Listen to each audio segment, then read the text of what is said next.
Time to plan a great romantic getaway with your sweetie. So Roseanne is here with some of the top romantic getaways from U.S. News and World Report. We have so much to get to. I'm so excited. I know. And you don't normally think of romance in U.S. News and World Report, but I have to say I really liked the way that they came up with their destinations. It's a combination of their editors and people who have actually been there. So I really like that. And you know what? You don't need a special someone. Like you said, you can go with a girlfriend, you can go with family, whatever. So we're going to get to the list. At number one on the list, Kauai. Kauai, yeah, it's beautiful. It's very romantic, lots of places to hike, beautiful resorts. That's the Nepali coast. A lot of great things to see there, yeah, Nepali. Helicopter tours, snorkeling, all kinds of things to do on Kauai. Okay, and that's on the big island there, on Hawaii Island with the black sand beach. Also another terrific destination for romance. Number two on the list, Napa Valley, and that's always a pretty easy flight too from Phoenix. It is. You can go up to the Bay Area, either San Francisco or Oakland, rent a car, and off you go.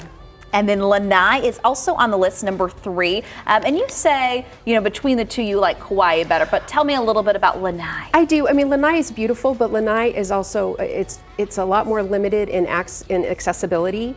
The resorts there are lovely, not gonna, you know, Four Seasons and a few other beautiful, beautiful properties.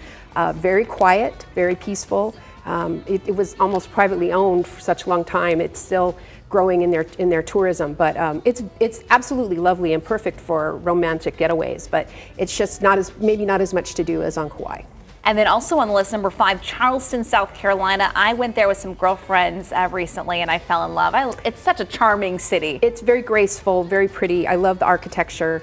So much to recommend Charleston. It's absolutely beautiful. And as we take a look, this is the top 5 list, and so we hit all of them except, look at this as we show you the list. Number 4, Sedona. It's great to see Sedona is recognized, it seems like, in so many different publications. Oh, no question. I mean, Sedona is going to be up there on any list of getaways, romantic and otherwise, because it's just so beautiful. It's so scenic. I mean, what's not to like about lovely Sedona? And the fact that it's so close for us, we're very fortunate in that. 2 hours away, some great restaurants there as Definitely. well. So now we're going to switch gears. We're talking about inexpensive romantic getaways. So Sedona's number 1 on that list. I was going to say, and here we go again. Yay! Sedona, yay! And then number 2 is Portland, Maine. And right. This place, I did not know what to expect. I went there maybe a year ago. And I love the city. The food is phenomenal. It is. And it's not just seafood, right? I mean, it's farm to table, it's seafood, it's a lot of everything. And some beautiful, beautiful like lighthouses and a lot of charm.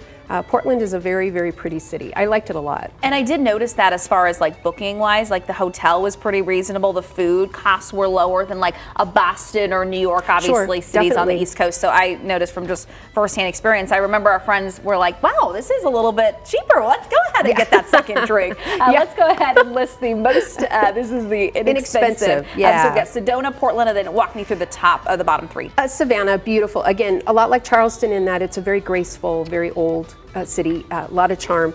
Cannon Beach, Oregon, it's a beautiful coastline on the Pacific coast, a lot of rock formations, and again, just beautiful and different kind of destination. And Sonoma, as we were talking before we were on the air, Sonoma is definitely a better value than Napa. Okay. And you're still going to have the really pretty wineries and things like that. So those are inexpensive places: Sedona, Portland, Savannah, Cannon Beach, and Sonoma. Now we got to talk about honeymoon destinations. So if you got engaged, maybe over the holidays, definitely. So what are the top 5? St. Lucia, Hawaii, the Big Island, Bora Bora. I mean, gorgeous. Maldives, again, gorgeous, but a little difficult to get here from here. And then Bordeaux, France. If you're talking about wineries, you know, you can do a river cruise, you can do a barge cruise. Just go stay in some of the beautiful chateaus. A lot of things to do in Bordeaux. Okay, I'll take all 5. Can I go on all 5? Can I go on 5 different honeymoons, Kimmy?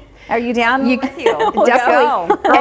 And we can get you there. Preferred Travel Services. You can. We've got more information on all the destinations at preferredtravelservices.com.